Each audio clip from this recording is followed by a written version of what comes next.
ওয়াকুলিল হাক্কু মির রাব্বিকুম ফামান শাআ ফালইউমিন ওয়া মান শাআ ফালইয়াকফুর ইন্না আ'তাদনা লিয-যালিমিনা নারা আহাতা বিহিম সুরাদিকুহা ওয়া ইন ইয়াস্তাগীসু ইউগাসু বিমাইন কালমুহলি ইয়াশবিল বুজুহা বিইসাশ শারাব ওয়া সাআত মুরতাফিকা।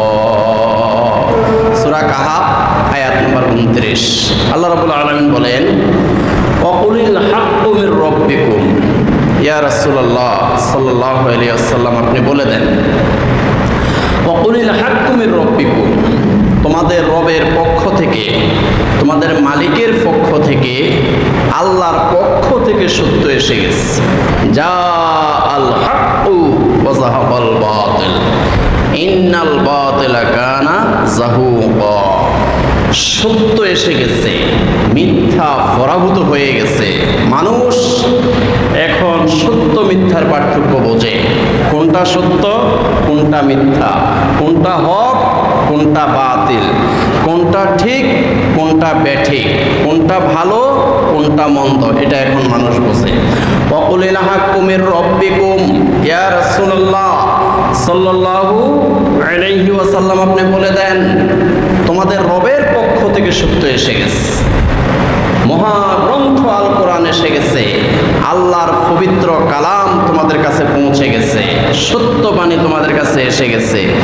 সর্বশেষ আখিরি নবী, লেটেস্ট প্রফেট মুহাম্মদুর রাসূলুল্লাহ সাল্লাল্লাহু আলাইহি ওয়াসাল্লাম তোমাদের কাছে এসে গেছে। ওয়াকুলিল হাক্কু মির রাব্বিকুম, অতএব ফামান শাআ ফালইউমিন, তোমরা বুঝে শুনে সত্যটাকে যদি গ্রহণ করো, হক বাতিল বুঝার পরে, সত্য মিথ্যা বুঝার পরে, কোনটা ভালো কোনটা মন্দ সেটা বুঝার পরে তোমরা কেউ যদি সত্যটাকে গ্রহণ করো, কোরআনকে গ্রহণ করো, আখিরি নবী মুহাম্মদুর রাসূলুল্লাহ সাল্লাল্লাহু আলাইহি ওয়াসাল্লামের আদর্শকে যদি তোমরা গ্রহণ করো, ফামান শাআ ফালইউমিন, তাহলে তোমরা ইচ্ছা করলে ঈমান গ্রহণ করে তোমরা মুমিন হয়ে তোমরা জান্নাতে চলে যেতে পারো, তোমাদেরকে বাধা দেওয়া হবে না।